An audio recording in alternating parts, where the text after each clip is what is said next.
In this lecture, we are going to discuss about the analysis of parallel circuit, current division rule, and some worked examples. So first we'll discuss the analysis of parallel circuit.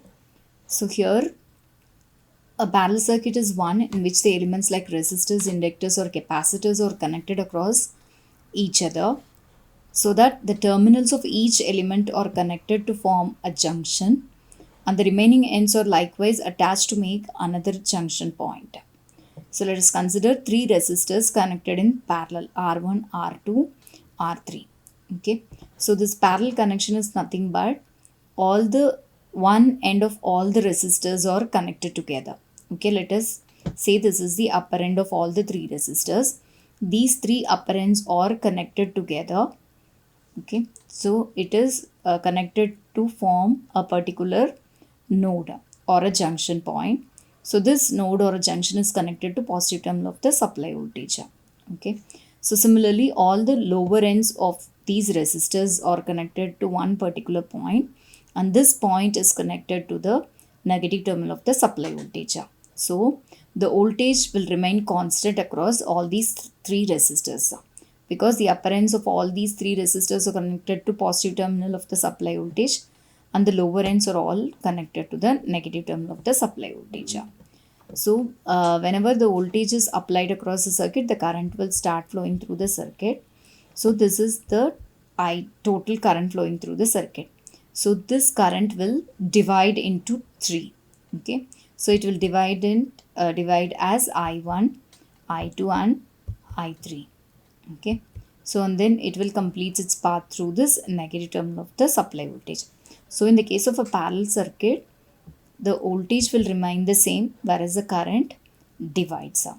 So both the ends of all the resistors are connected together. That is, all the upper ends are connected together and all the lower ends are connected together. Okay. So now let us consider the same circuit over here and we'll apply the Ohm's law. So here voltage across all the resistors are same. Voltage across R1 is VDC, R2 is again VDC and as well as R3 is VDC. So currents through these resistors are assumed as I1, I2 and I3. Okay. So now if we apply Ohm's law over here, we can write VDC is equal to I1 into R1 as well as I2 into R2 and I3 into R3. So let this be equation number 1. Okay. So now we can write from this equation as I1 is equal to VDC divided by R. So we can take this resistor and divide this voltage by R1. Okay, so I1 can be written as VDC by R1.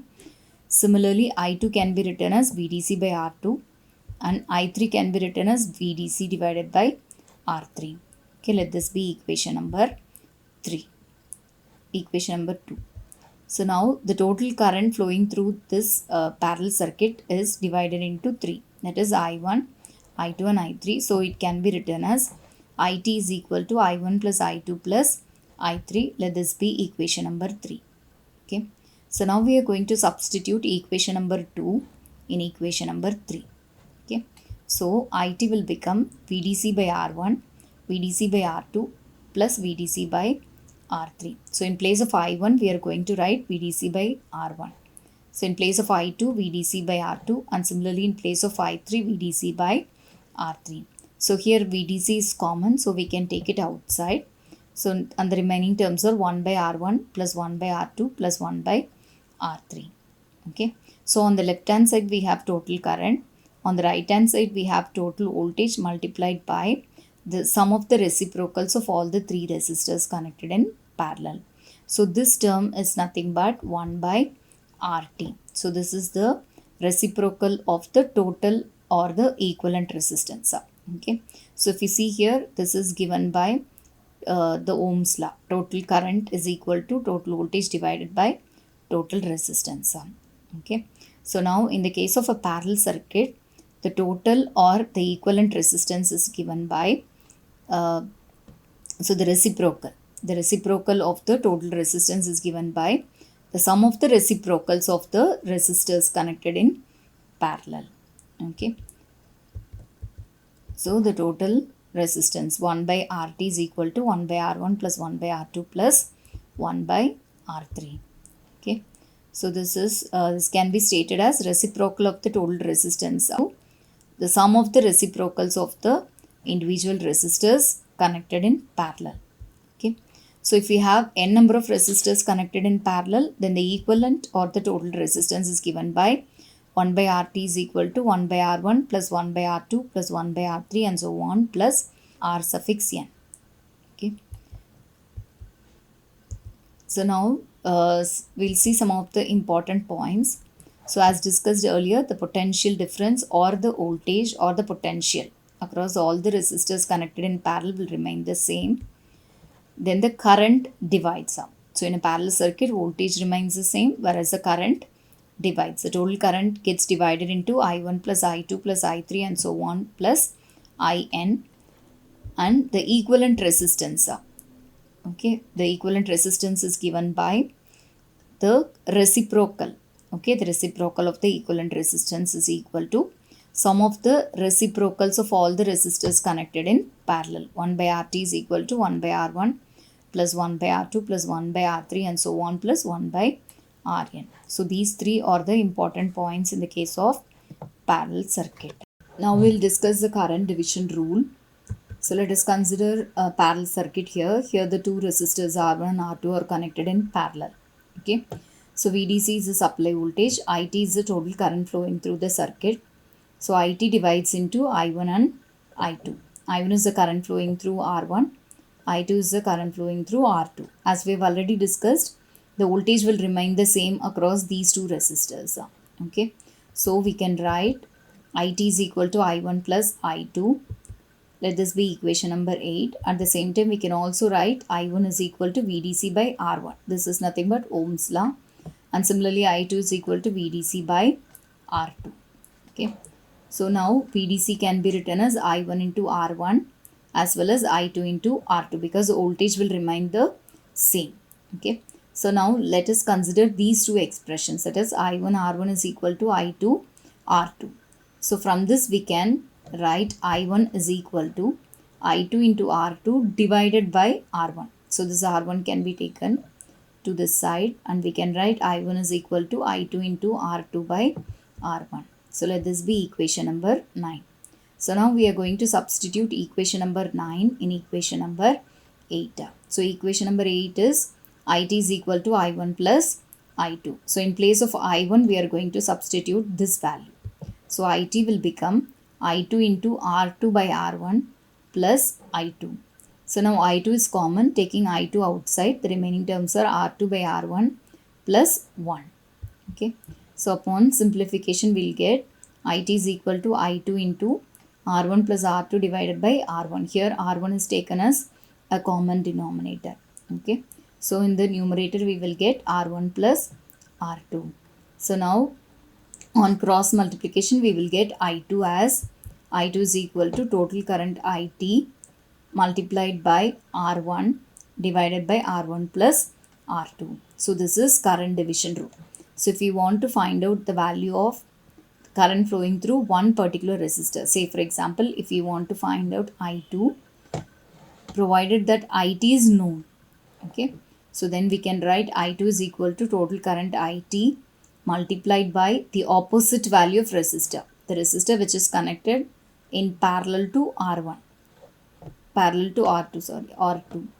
So R1 is connected in parallel to R2. So this opposite resistor value divided by sum of the resistors connected in parallel, R1 plus R2. So this is current division rule. So in a similar way we can find out I1 also. So let us consider the same expression and write I2. So I2 can be written as I1 R1 divided by R2. Okay. So I2 is equal to I1 into R1 by R2. So let this be equation number 11.